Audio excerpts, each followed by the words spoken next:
예수 오실 때 밝은 등불 손에 들고 기쁨으로 주를 맞겠네.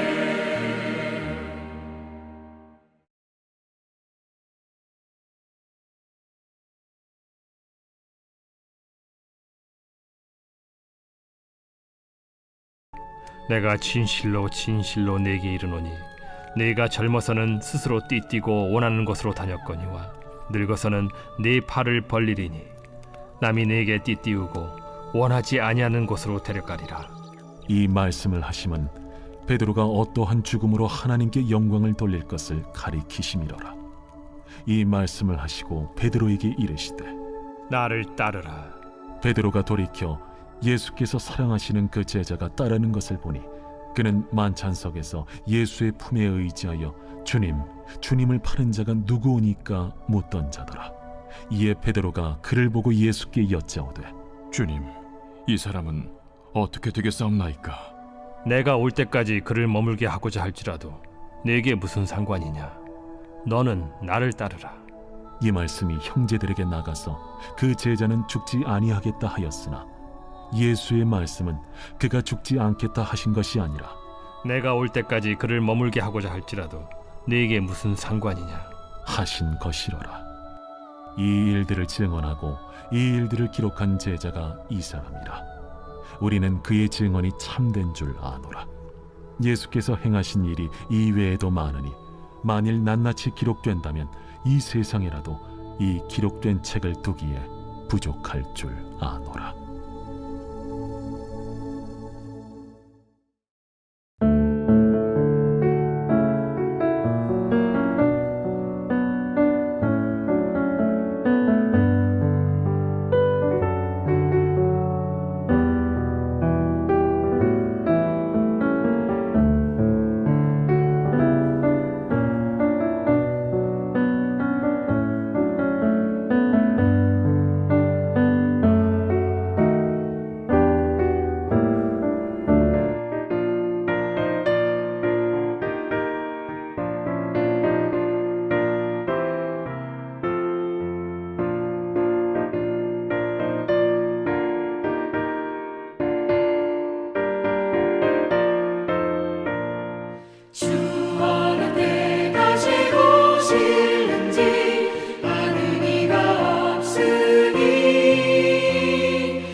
할렐루야.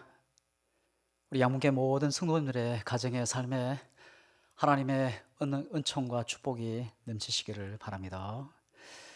오늘은 내 팔 벌린 날은 언제일까? 두 번째입니다. 마이 11분이라는 말이 있습니다. 비행기가 이륙할 때 3분, 그리고 비행기가 착륙할 때 8분입니다. 도합 11분 이 사이에 사고가 날 개연성이 가장 많다고 이야기합니다. 실제로 지금까지의 통계를 보면은 항공사의 74%가 이 마일 11분에서 발생한다고 합니다. 근데 이륙 시에서는 이 마일 시간이 3분이고 착륙 시에는 8분입니다. 무엇을 뜻합니까? 인생의 착륙이 위험하고 더 긴장해야 된다는 것입니다. 마일 8분에 들었으면 긴장을 해야 된다는 겁니다. 고도와 속도와 비행기의 각도, 이 세 가지를 마치 톱니바퀴가 돌아가듯이 해야 합니다. 이 중 하나라도 저정선에 초과하거나 혹은 미달되면 안전을 보장할 수 없다고 이야기합니다. 아차하는 순간 그 무거운 쇳덩어리는 쾅하고 추락하게 될 것입니다. 우리는 지금 어디까지 와 있습니까? 우리는 모두 이륙을 했습니다. 지금 비행을 하고 있는 상황입니다. 그 다음에 남은 것은 착륙입니다. 지금까지 내가 얼마나 오랫동안 비행을 했는가, 얼마나 높이 날았는가, 또 얼마나 멋있는 고개를 보여줬는가, 또 많은 것을 실어 날았는가, 이 모든 것이 중요한 것이 아닙니다. 착륙을 어떻게 성공적으로 이룰 것인가입니다. 그래서 정신을 차리고 주위를 살피면서 무엇보다 중요한 것, 모든 것을 주관하시는 하나님을 의지하고 하나님의 긍휼을 구하며 나가는 겁니다. 마이 8분을 착륙을 어떻게 하는가입니다. 그래서 주님은 디베랴 바닷가에까지 찾아가 베드로에게서 주님이 내 발을 벌리리니 하십니다. 죽을 존재임을 기억하라는 겁니다. 진실로 진실로라는 강조 어법까지 동원해서 이 마지막 때가 있다 기억하라는 겁니다. 그러면 팔을 벌린다는 것에 또 다른 의미가 있습니다. 팔을 벌린다는 말이 단지 죽음만을 뜻하는 것이 아닙니다. 우리가 학창 시절 소지품을 검사하거나 비행기를 탑승할 때, 또 검색대 통과 시 경찰관에게 들켰을 때, 또 유치장이나 구치소에 있을 때 연상됩니다. 팔을 벌린다는 것은 내 치부, 내 약점, 내 소유, 이 모든 것이 다 노출된다는 뜻입니다. 특히 이 유치장이나 이 구치소에서 다 빼앗기게 됩니다. 그러므로 팔을 벌린다는 것은 내가 지금까지 소중하게 생각했던, 고이 간직했던 내 의미란 모든 것이 다 내 손아귀에서 빠져나간다는 뜻입니다. 더 나아가 주님은 팔 벌릴 그때에 원치 않는 것으로 데려가리라 말씀하십니다. 이것은 전혀 원치 않는 환경에 던져진다는 뜻입니다. 실직자, 과부, 호라비, 고아, 이혼, 부도, 수술, 안투병, 중환자실, 요양으로 던져지게 된다는 겁니다. 그래서 생각지 못한 환경에 던져질 때마다 아픔과 고통을 경험하고 또 하나님을 향해 원망과 탄식을 쏟아낼 때가 있습니다. 우리는 언제 어떤 형태의 팔을 벌려야 할지 전혀 모릅니다. 그러나 우리는 항상 착륙을 잘 해야 된다는 겁니다.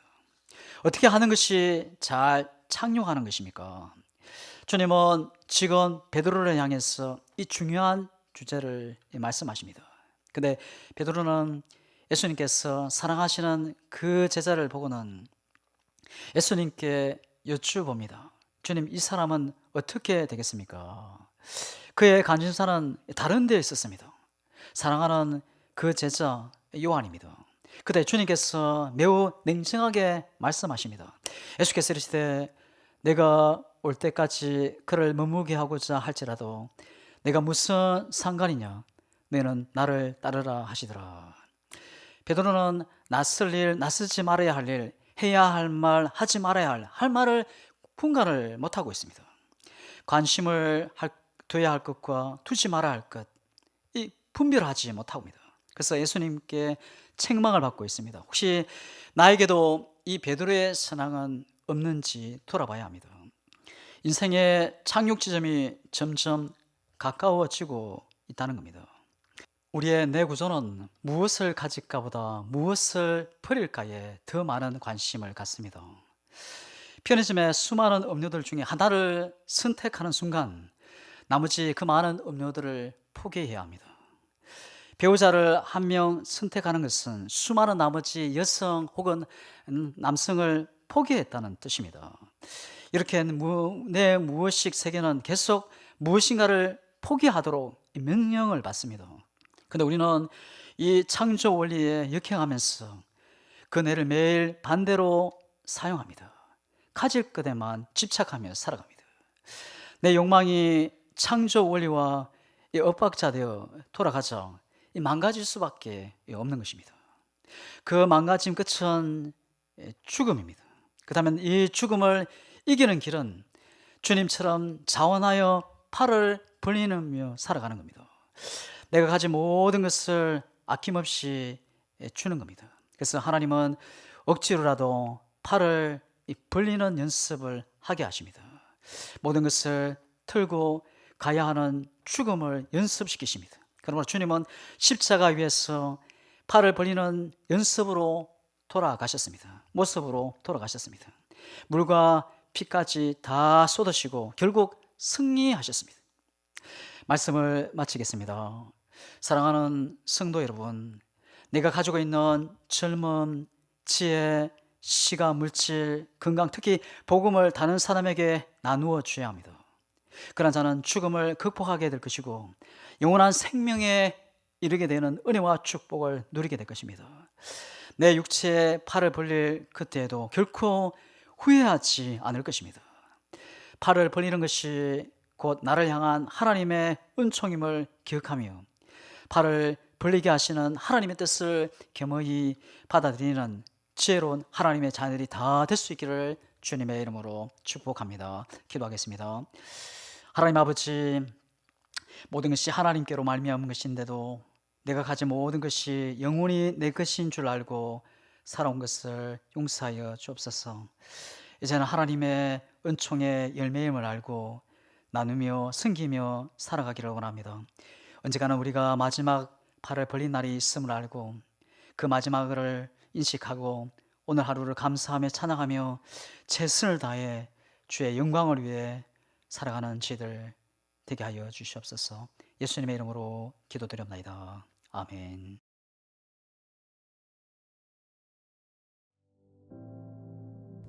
하늘에 계신 우리 아버지여, 이름이 거룩히 여김을 받으시오며 나라에 임하옵시며 뜻이 하늘에서 이룬 것 같이 땅에서도 이루어지이다.